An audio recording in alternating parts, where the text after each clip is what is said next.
Hey, what's up you guys? It's Kev. So I thought I'd sit here and do a little bit of a mukbang with you. I've never done this in my whole entire life, so I feel very strange. I'm sitting in my car right now in a random parking lot, and I have with me some McDonald's, a McDonald's Coke, and some nuggets. I don't know why I'm doing this exactly, or the thought process behind of what is actually going on in my mind right now as to why I'm sitting down and eating in my car. But it's going to be a very interesting experience. Yeah, I eat pretty quickly, so I don't think this video will be very long. But this is just me like catching you up on what's happened in the past couple of weeks, and how strange everything has become in a very quick amount of time. I'm gonna grab my nuggets, and I'm very upset with life just because I wish this was actually my biggest problem. My favorite nugget dipping sauce is the jalapeno sauce, right? And they did not have that. They have sweet and sour, so like I don't mess with that. But I do have plain nuggets, so this is gonna be a very sad mukbang. 6 nuggets. Sounds very rattly. 6 nuggets from McDonald's. And yeah, I mean, I think the last time you must have seen me was around, being in hospital and stuff like that. And that whole experience was just really strange for me because like I just don't even know like how it progressed into something so random so quickly. And yeah, like there's just no words for it. So there's probably gonna be people looking at me like, why am I talking to a video camera with actual McDonald's in my car? But like there's absolutely zero like fucks given right now because my just like these past couple of weeks have been so strange. So it started off like in Feb, and this was before I went to London, like before the London vlogs and stuff like that. I ended up just getting like a bit of a kidney infection, and so I've never really had something like that before, like where my actual kidneys were sore. I've just had like UTIs and stuff like that, and this is probably like so TMI to everybody watching, but it happens to everybody, so whatever. So like that's just been kind of happening to me, and that happens sometimes. Like I think it happens with every guy, every girl. And this time it was like a full-fledged kidney infection thing, and it was really sore, like I'm not gonna lie. So I thought like maybe it's a kidney stone, like maybe something's going on, because I was in a lot of pain and I was literally in my bed and I couldn't move, and I was just like, oh, this sucks. So I ended up like going to a GP, and it's just so good. Like I can say it's good before I eat it because I just know. Thanks, McDonald's. So I ended up going to a GP, and he was like, this is a viral infection. And he's like, because your kidneys are sore, I can't give you any pain meds, I can't give you any antibiotics. So he says take Panado, or I think like the American version of that is Panadol or something, which is something you can actually just like go to a supermarket and buy on the shelf. Like anybody can have access to it. And like I'm not desperate for medicine or like drugs or anything like that, but if I wanted to spend that certain amount on a doctor and have Panado, like I would have just gone to a regular store, picked it up for a good amount of money, and I would have been on my way, could have saved all that doctor money, and been on with my life. So naturally that didn't work. So I went to a second GP. That was my regular GP, and I'm not going to say any names obviously, just because like I'm really not in the position to be sued, aka I'm eating McDonald's in my car. So went to my regular GP, and he pretty much said the same thing, but he sent me home with some pain medicine, which I was like at least a little more grateful for, because I was just like, I need something to take away this pain. So that was like 5 days after the initial kidney infection. By now it was really bad. Like, it was just really sore. So I took the pain meds, nothing went away. So another 2 days after that, I went to another GP. Bear in mind, this is my third doctor at this point.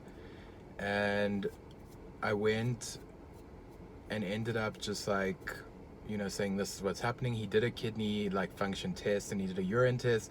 And he's like, listen, there's definitely an infection here. He has antibiotics, go home. So I took the antibiotics and like, be amazed, it went away. I felt good. Everything was like kind of back to normal in my life. Amazing. And so I kind of like went on, like everything was fine. Like I went back to work. I was a little bit like shaken up just because like I'd been with the kidney infection for so long. Like I was really weak, but I was trying to do everything that I would normally do. I was like driving, blah, blah, blah. And so I went to London after that with my granny. You guys saw that in the vlog. And that was like, it was a good time until I got sick again. So everything came back quite aggressively. And I was just like, I wanted to pass out. Like I was getting headaches, like my kidneys were paining. Like it was just a really, really bad experience. And because I was in another country, I didn't have like access to, regular doctors or anything. And I mean, I know UK is known for like fantastic healthcare, but like when you come from another country, you don't really have that kind of, money to spend. You don't really have, that kind of like, you don't want to go and spend that amount of money if it's just something as simple as a kidney infection. So that was very stupid of me, I know now. And I mean, it was just really, really a really dumb idea.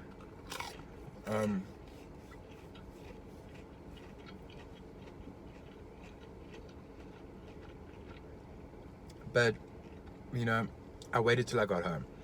So I got home and I thought like this could be my thyroid, because I have thyroid issues. And I've heard that it affects your blood pressure and sometimes it can affect your kidney function. So I went to an endocrinologist and he was like, this could be a whole range of things. So he did I'm just going to really summarize this for you guys. He did like a huge scope of tests, like from everything from lupus to, I don't know, hepatitis to, just autoimmune things to, iron levels to full blood count. Everything was normal. So at this point I was like, listen, I think maybe I should try some more antibiotics, because like I'm not sure. Like that kind of did help me in the beginning. And he was like, I don't really think so.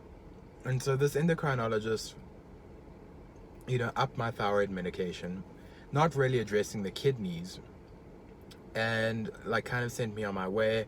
But everything was still really much like hurting quite a lot, and I couldn't really, help it like by saying like, I'm really, really sore. And I think people must have thought like I was a stuck record, but it was the actual truth, where I was really just not having a good time. I was really sore, and I couldn't do anything. Like I couldn't leave the house without wanting to pass out. Like the thought of wanting to drive like gave me anxiety, because initially how the story started was like I felt kidney pain, but I was going, and then I was driving on the highway back home from somewhere, and I just got like such anxiety in the car because I was feeling so sick and I felt like I wanted to pass out. My like hands and my legs were numb, and like I had to stop on the side of the road and get my parents to come and pick me up, because I was so like petrified to drive any further in case like I hurt somebody, or I hurt myself, or and I mean previously, like a few months ago, I got hijacked, and you can see that in the vlog. Like maybe I'll leave the description down below. So I'm stuck on the side of the road and I'm already petrified because of that, and I'm petrified because I'm sick. And it was just like quite an experience for me. And like this sounds like way more dramatic, than everything should be. Sorry, I'm just putting on my AC because it's so hot right now. It sounds quite dramatic, but this is what was happening. So after that I went to another doctor.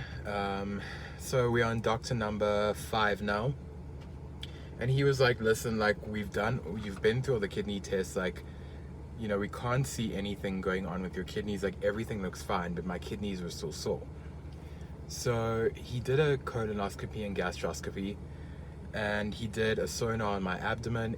Everything was like spot on. It was normal, it was perfect. And like,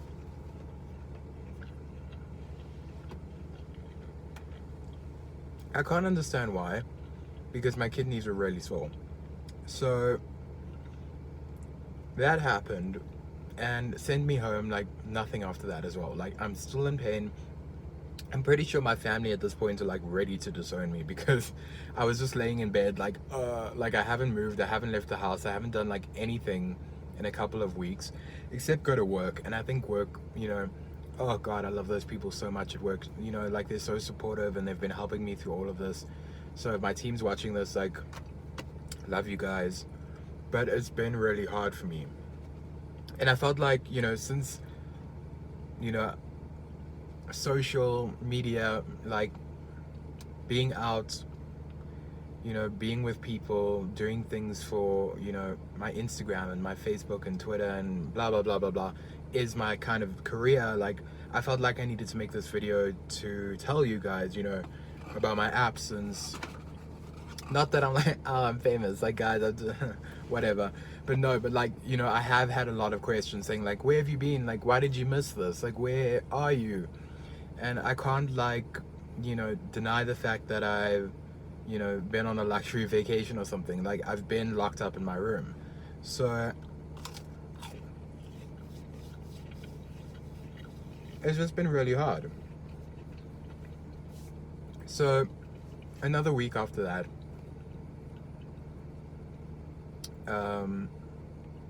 like, I went through a lot of personal stuff. My best friend passed away, and that was really, really hard for me.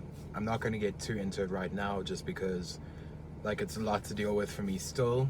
It hasn't been that long since it happened, and like, it's just been a lot to deal with in terms of like emotions and grieving and stuff like that. But also, I don't think it made it much easier on like the way I was feeling, like health-wise. So I you know, I had to go through that. I had to go through, like, you know, grieving and like the funeral and, like, you know, being with other friends and stuff like that. It was just a lot. And after that, like, I just completely crashed and burned. Like, I was in so much pain, and I thought, like, let me just go to the hospital, because I am in a lot of suffering. Like, and for me to go to a hospital is a big thing, because I hate hospitals. Like, it's my biggest fear in the whole entire world.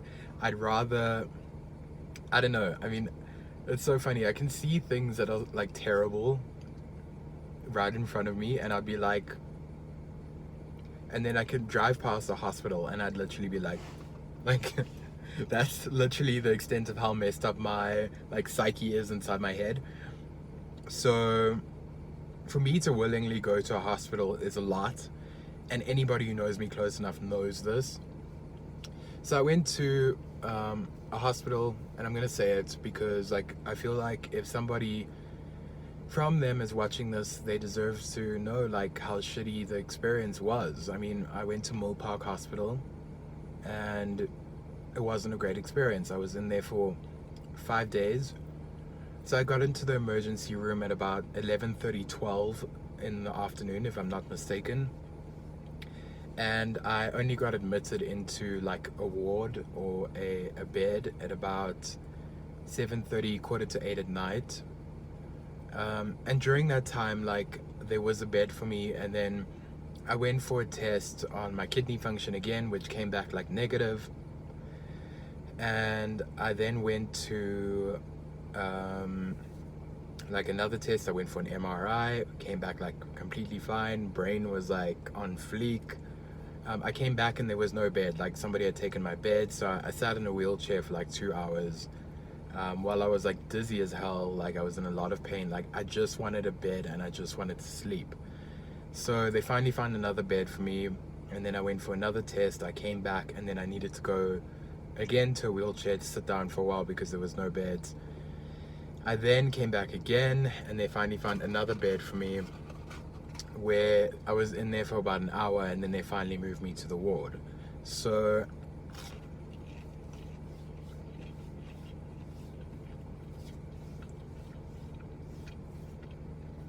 So yeah, so they put me under a neurologist, which was very strange to me because they were like, maybe there's like a pain, maybe there was something in my brain that was like sending signals like that were making kidneys pain. I don't even know. Like, this is where I'm at right now, and it was just a very strange experience to me, like that they would put me under a neurologist. So over the process of the next couple of days, like I went for tests, just like bone scans and like an EEG and an ECG and a tilt test, which is very strange. They like tilt you upside down and they bring you back up to like kind of test your blood pressure. So all of those were coming back like A-okay, like they were positive, you know, everything was fine. But to me, there was one thing that was really standing out, and my blood pressure wasn't doing very well. Like, it would be around 120/40, which was low, and I wanted to pass out. Like, I just felt, I was like pale, like I wanted to pass out. And then, like by nighttime, it would be like 170/110, and that was like high, and I was getting like hypertension headaches. I was like, ooh, a bug just fell down, like right in front of it. It looks like it could have been like a locust or a praying mantis or something. It just fell. I'm sorry. So that's all my blood pressure was doing. Like, in the amount of like a couple of hours, like it would raise right up and go right down.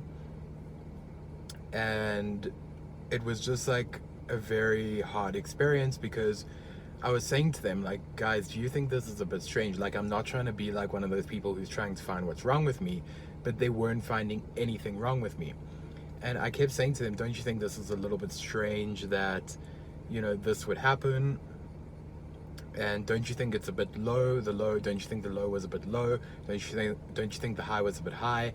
And how quick they were like going against each other in such a small amount of time. And they were just like reassuring me that like everybody's body is different and like it's completely normal and da da da da da. And like the doctor that I had really wasn't like, you know, paying attention to any of that. And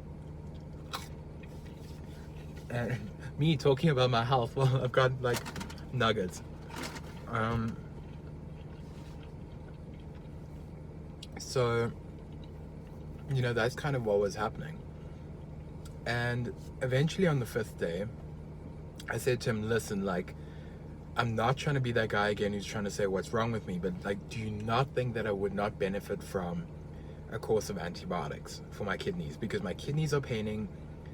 While I was in hospital, they gave me no like physical intravenous like treatment. Like, the only thing they gave me was like some kind of, once again, like Panadol, kind of Panado, paracetamol medicine that was very weak and did not do much against the pain that I had in my body.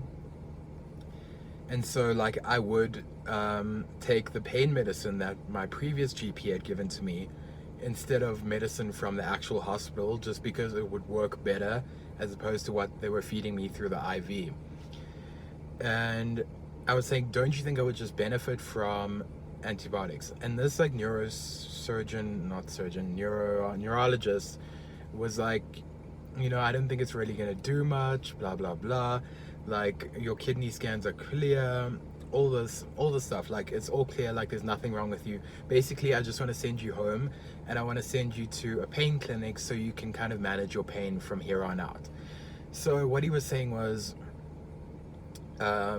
basically like, this is going to be me for the rest of my life. And like, I was at this point, like, I don't cry a lot, and it's only funny because like I've cried like a lot in the past kind of couple of weeks, be it with like this health problem with my friend, like just feeling a little bit defeated. But I bawled my eyes out. Like, I was so upset just because like they was practically saying to me that this was going to be me for, you know, forever. Like, this is what it was going to be. Bear in mind that I couldn't leave the house. Like, I can't drive. I get too scared to drive, like if I'm sick like that, all this stuff. And he was like, yeah, you're gonna have to go to a pain center and kind of like manage your pain. There's somebody parking right next to me right now who's gonna think I'm actually on drugs, so let's just hope that they are cool. I always just pretend like I'm on FaceTime. So yeah, so basically that was what was happening. And then I went home and I was like bawling my eyes out like some more. And my mom was just like, we're gonna find something, we're gonna do something. So bear in mind, this was 8 weeks later from my original like February incident. And it's now almost May. It's now April 29th today, if I'm not mistaken. This vlog may go up a bit late depending on like how I edit, when I edit, all that stuff. So yeah, that was basically what was happening to me. And yeah, so it just gets so much harder because I'm just not feeling great. Like, I'm feeling much better now, but at that time I was just defeated, and it was probably one of the most like depressing moments that I've had in a very long time. For me personally, in like the past couple of years, like it was one of the most defeated moments that I've had. And my friends were great. They were supporting me, they were visiting me, doing all these things, but like, I wouldn't really want them to come, just because I was like, whenever I spoke to somebody, like I was literally out of breath. I was literally like, I didn't want to be around people. I just wanted to be in my bed, watching Netflix, or I don't even know, something to distract me. And I just didn't want to be around people, if that makes sense. So that was what was happening. And my mom said to me, like, let's just go to this GP and see what he has to say. And I was so like over it at this point, because I was like, what is a GP gonna do if I've been to a hospital? And I've been in a hospital for like 5 days, and what is this GP gonna do? And my mom's like, let's just go, like we've known him for a long time. And it's true, like I've known this one specific GP for literally my whole life, like 20 years. I'm 24. My mom started going to him when I was literally like a baby a baby. So I was like, whatever, I'm so desensitized by everything, let's just go. I put on a huge ass hoodie, like cap, sunglasses. I'm done with life, like I get there. And I tell the story to him for like the 1000th time. Bear in mind, this is like the 7th or 8th doctor I'm gone to now. And he said to me, listen, like what you had was a pyelonephritis, which is like quite a serious kidney infection where, it could be a UTI and the bacteria travels up into your kidneys, and this is what happens. So he's busy telling me all this stuff, and he said to me, listen, like, okay, well, that's super embarrassing. My iPhone got so hot that it stopped working. So, okay, I'm gonna finish this off quickly because I think I've like sat with you guys long enough. So he basically said to me that a pyelonephritis is gonna mess with your blood pressure in an insane amount of like ways. It's gonna make it like go higher and lower. For some people it's different, it'll make it go low. Some people it'll kind of make it go high. But for me, like I was having like a heavy amount of fluctuation. And he said to me, like, listen, the blood pressure levels, because I started writing it down in my personal capacity. Like I was writing down my blood pressure every time they would record it inside my phone. And he was saying to me, like, what was going on? Well, like, it was actually insane, of like the amount of, how it was fluctuating was actually not really healthy for me, and that it was pretty valid, that it was like, quite hectic. So he said to me, like, listen, we're going to need to put you on something to stabilize your blood pressure immediately. He's like, it's not going to be forever. It might just be 2 or 3 months. But he said, after you've had like such a prolonged kidney infection, you're gonna need a good amount of like something to like stabilize your blood pressure, number one, because I couldn't walk. I was so off balance, like I was dizzy. It was just like an insane kind of feeling. And he said to me, when you have a kidney infection as bad as I did for the amount of time that I did, he said a 3-day antibiotic, which is what I got in the beginning, would never ever be enough to, kind of get rid of it. Along with that, he found a small hernia in my stomach, which he said isn't serious at this point of time. He said that it could, heal up by itself, or it could, get worse and I'd have to have a look at it. But he said, just keep an eye on it. He gave me some medicine for that as well.